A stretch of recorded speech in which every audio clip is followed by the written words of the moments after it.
وعلیکم السلام ورحمۃ اللہ۔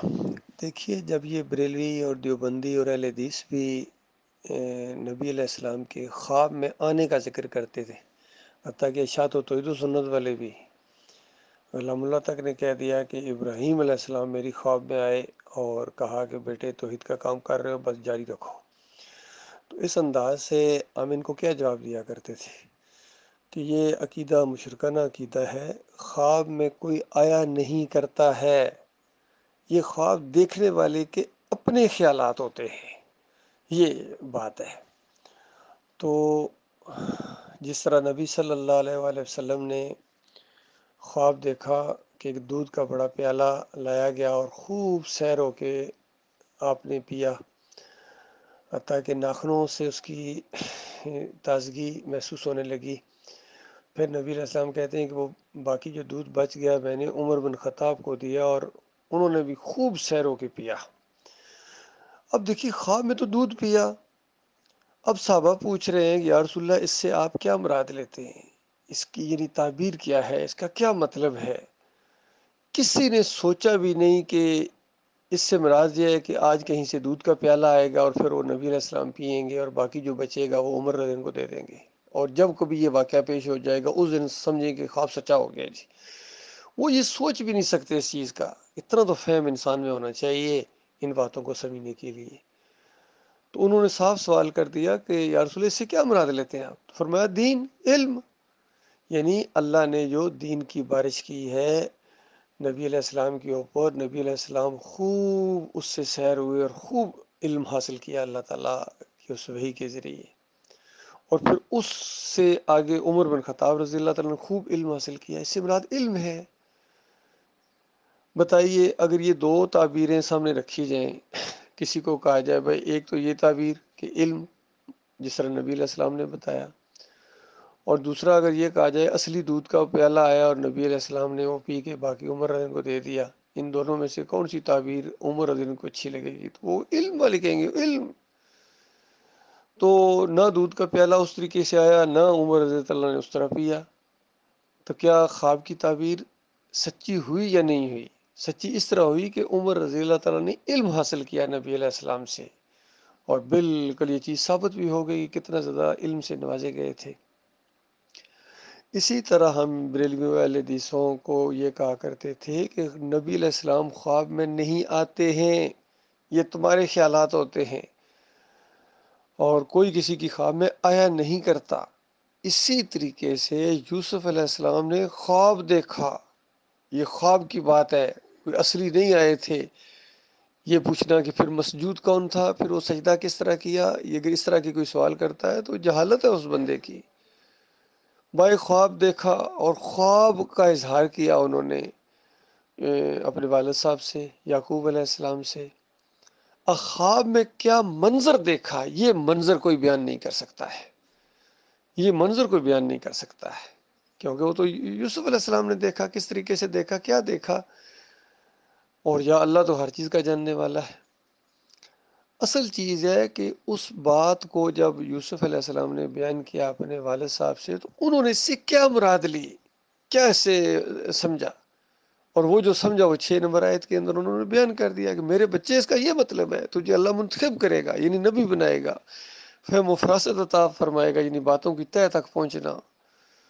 اور یہ فہم و فراست اس کو حکمت بھی کہتے ہیں، جو دانائی کہتے ہیں، انگلش میں وزڈم کہتے ہیں، ہماری زبان میں سمجھ بوجھ کہتے ہیں۔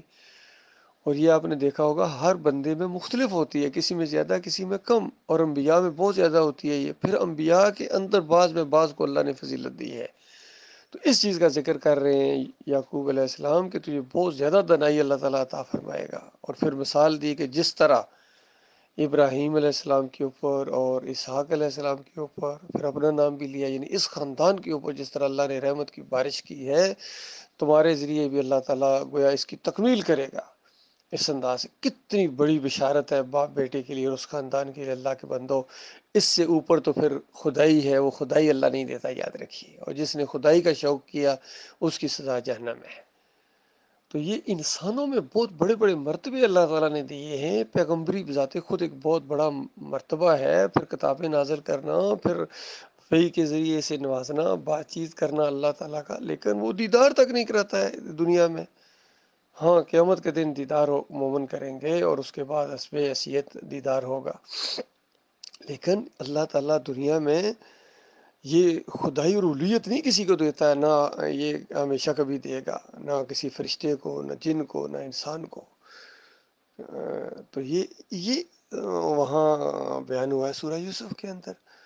اور جب وہ تعبیر سامنے آئی اور جو اللہ تعالیٰ نے بتایا تھا یعقوب علیہ السلام کے ذریعے یہ بشارت، وہ سچی ثابت ہو گئی اور اللہ کی نشانی ہے۔ اللہ نے کوئی بات کہی اور اس وقت وہم و گمان میں بھی نہیں آ سکے وہ، اور وہ اللہ تعالیٰ کر دکھائے، تو یہ اللہ کی بہت بڑی نشانی ہوتی ہے۔ بالکل اسی طریقے سے جب ہجرت ہو رہی تھی، نبی علیہ السلام کو مکہ سے نکالا جا رہا تھا، تو اللہ تعالیٰ نے سورہ بنی اسرائیل کے اندر کہا کہ عنقریب تم واپس آؤ گے گویا فاتح کی حیثیت سے۔ تو اس وقت اگر کسی کو بتایا جائے تو نہ مسلمان یعنی اس طرح کا سوچ سکتے تھے کہ ایک معاملہ وہ آ جائے گا۔ ہاں، اللہ کے اوپر ایمان کی بات اور ہے، وہ تو بالکل ہے۔ اور کافر مشرک تو اس بات کو سن کے ہنسیں کہ اچھا آج یہاں رہنے نہیں دیا جا رہا، اور کہتے ہیں ہم فاتح بن کے آئیں گے جی، کوئی ماننے کے لیے تیار نہیں اس وقت۔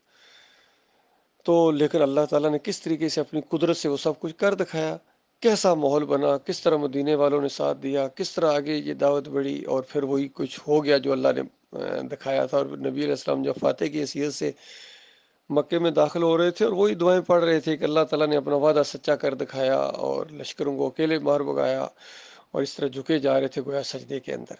بالکل یہی کیفیت تھی یوسف علیہ السلام کی، جب وہ سب کچھ اللہ تعالیٰ نے کر دکھایا جو کہا تھا، اور گویا جھکے جا رہے تھے اللہ کے سامنے۔ اور وہ جو سارا منظر اپنے اینڈ کو جب پہنچا، والدین وہاں آئے، بھائی آئے، اور وہ ایک ایسا منظر تھا جو ایک انسان کی دنیاوی اور دینی عزت کی بلندی ہے، اس سے اوپر کچھ نہیں ہوتا ہے۔ تو اس وقت سارا خاندان اللہ کے سامنے سجدہ ریز ہو گیا شکر گزاری کے طور کے اوپر۔ اس کو بیان کیا اللہ تعالیٰ نے 100 نمبر آیت کے اندر، وَخَرُّوا لَهُ سُجَّدًا۔ لہو سجدہ یعنی لہو کی ضمیر اللہ کے لیے، اس لیے ڈاکٹر عثمانی رحمۃ اللہ زور دیتے ہیں یہاں لہو کی ضمیر اللہ کے لیے، اللہ کے سامنے سجدہ ریز ہوئے ان رحمتوں اور برکتوں کی وجہ سے جو اس خاندان پر اللہ تعالیٰ نے کی۔ باقی جن کا ایمان خراب ہوتا ہے، ان کے دماغ کے اندر شرک ہوتا ہے، ان کا عقیدہ خراب ہوتا ہے، فطور ہوتا ہے، ان کے دلوں کے اندر بیماری ہوتی ہے شرک اور کفر کی، وہ اس طرح تفسیر کرتے ہیں، ان کے دماغ اس طرح سوچتا ہے کہ یہ سارا خاندان خود بخود یوسف علیہ السلام کے سامنے سجدہ ریز ہو گیا۔ تو یہی کیفیت تھی محمد حنیف کی اور اس کے ماننے والوں کی، خاص کر یہ قاری خلیل الرحمن کی، منور سلطان کی، سہیل خان کی، اور جتنے بھی یہ ہیں، اب عبداللہ عمر درانی ہو گئے، یہ وہی بولی بولتے ہیں کیونکہ اسی منصب پر فائز ہیں۔ اور ابھی جیسے اگر یہ اللہ کا سجدہ کے اعلان کریں گے تو اس منصب سے ان کو ہٹا دیا جائے گا، جو دوسرے انتظار میں بیٹھے ہوئے کہ ذرا سا یہ ہل کے تو دیکھیں اس چیز سے، اسی کے اوپر وہ سارا ان کا سسٹم قائم ہے، وہ تو ہل جائے گا سارا سسٹم اگر یہ اللہ کی بات کو مان لیں اس طرح جس طرح اللہ نے بیان کی ہے۔ یہ مجبوری ہے ان کی دنیا داری، یہ معاملہ ہوا ہے اللہ کے بندو۔ بڑا یہ سادہ بات ہے سمجھنے والوں کے لیے، نہ سمجھنے والوں کے لیے پہاڑ ہے۔ بہرحال اپنے اپنے نصیب کی بات ہوتی ہے، صرف ان کو نہیں باقی لوگوں کو بھی تو دیکھو دھوکہ لگا یا نہیں لگا۔ کتنے بڑے بڑے علماء ہیں بریلویوں کے اندر، کیا وہ قرآن سے اور حدیث سے ثابت کرنے کی نہیں کوشش کرتے ہیں کہ نبی علیہ السلام غیب جانتے ہیں، حاضر ناظر ہیں، واسطے وسیلے کو ثابت کرتے ہیں؟ صوفی سارے وحدت الوجود وحدت الشہود کو ثابت کرتے ہیں قرآن سے۔ ڈاکٹر اسرار جیسا آدمی سورہ الحشر سے وحدت الوجود کو ثابت کرتا ہے۔ تو بتاؤ ان کو کہیں نہ کہیں دھوکہ لگا ہے یا نہیں لگا؟ یہ دھوکہ کیوں لگا ان کو؟ کیونکہ یہ وہی چیز ہے جو اللہ نے رکھی ہوئی ہے ایسے مریضوں کے لیے، تب ان کو دھوکہ لگا، ورنہ اللہ تعالیٰ یہ چیز نہ رکھتا تو پھر امتحان نہیں ہونا تھا۔ یہ امتحان کے نقطہ نظر سے چیزیں ہوتی ہیں، ان کا امتحان لیا گیا ہے اس معاملے کے اندر، ایمان عقیدے کی پختگی کا، اور اس میں یہ کھوٹے نکلے ہیں، کمزور نکلے ہیں، اور شیطان نے ان کو اغوا کر لیا۔ اللہ تعالیٰ ایسے انجام سے اپنی پناہ میں رکھے۔